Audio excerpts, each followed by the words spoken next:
Hi అండి. ఈరోజు మనం ములక్కాడ మటన్ వండుకుందామండి. దానికి కావాల్సిన పదార్థాలండి: ఒక 4 ఉల్లిపాయలు తీసుకున్నాను, ఒక 2 టమాటాలు తీసుకున్నానండి, 4 పచ్చిమిరపకాయలు, 2 కరివేపాకు రమ్మలు తీసుకున్నాను, ఒక హాఫ్ కేజీ మటన్ తీసుకున్నాను, ఒక ములక్కాడ తీసుకున్నానండి, చిన్న అల్లం ముక్క, 2 ఎల్లుల్లిపాయలు, ఒక స్పూన్ ధనియాలు, ఒక స్పూన్ జీలకర్ర, 4 లవంగములు, 4 దాల్చిన చెక్క, 4 యాలక్కాయలు, చిన్న పలావు పువ్వు, చిన్న కొబ్బరి ముక్క అండి. మిక్సీ చేసుకున్నామండి మెత్తగా. ముందు అల్లం వెల్లుల్లి పేస్ట్ చేసుకుందామండి. అల్లం వెల్లుల్లిపాయ వేసుకుంటున్నామండి. మిక్సీ ఆడుకుందాం. ఇందాక చూపించాను కదండి, ఇంకో మసాలా ముద్ద చేసుకున్నానండి. పొళ్ళు వేసుకునే కన్నా ఇలా పేస్ట్లా వేసుకుంటే టేస్ట్గా ఉంటుందండి. పొళ్ళు ఆడేసి వేసుకున్నా కూడా అంత టేస్ట్ ఏం రావండి కర్రీస్ అని. గ్యాస్ వెలిగించుకున్నానండి. కుక్కర్ పెట్టుకున్నాను, ఎందుకంటే మటన్ కదా. ఒక 4 విజిల్స్ వేసాక అప్పుడు మళ్ళీ వేరే దాంట్లో ఉడికించుకుందామండి. ఇంకోండి ఆయిల్ వేసుకున్నాను. కుక్కర్ పెట్టుకొని ఆయిల్ వేసుకున్నానండి. కొంచెం కరివేపాకు వేసుకున్నాం. వేసుకొని ఉల్లిపాయలు కూడా వేసుకున్నామండి. బాగా మగ్గాక చూపిస్తాం. ఉల్లిపాయలు బాగా ఎర్రగా మగ్గే చూడండి. అల్లం వెల్లుల్లి పేస్ట్ కూడా వేసుకొని ఒక 5 నిమిషాలు మగ్గబెట్టుకున్నాం. అల్లం వెల్లుల్లి పేస్ట్ కూడా వేసుకున్నాం కదండి, మగ్గింది కదా. మటన్ కూడా వేసుకున్నామండి. మటన్ కూడా వేసుకొని మటన్ ఇంకా వేసాం కదా. ఇవ్వండి మటన్ వేసుకున్నాం కదా. అల్లం వెల్లుల్లి పేస్ట్ వేసాక మగ్గిందండి.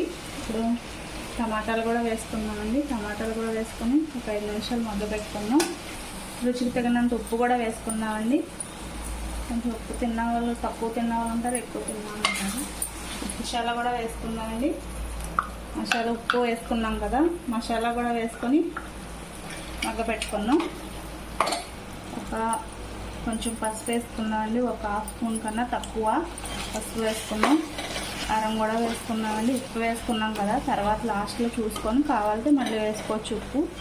పసుపు కారం కూడా వేసుకున్నామండి. నేనైతే 2 స్పూన్లు వేస్తున్నాను, మీరు ఎంత తింటారో అంత వేసుకోవచ్చు.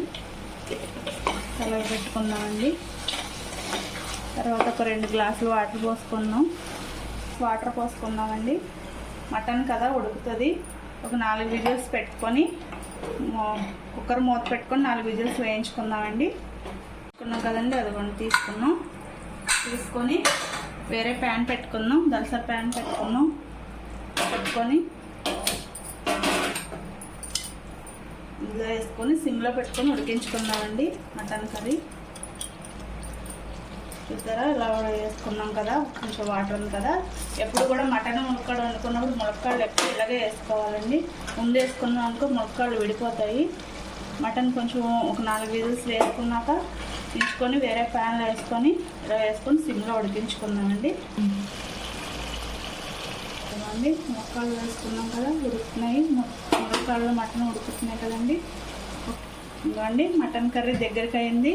కొత్తిమీర వేసుకొని గార్నిష్ చేసుకొని స్టవ్ ఆఫ్ చేసుకుందాం. మటన్ ములక్కాడ కర్రీ రెడీ అయిందండి. మీరు కూడా ట్రై చేయండి ఫ్రెండ్స్.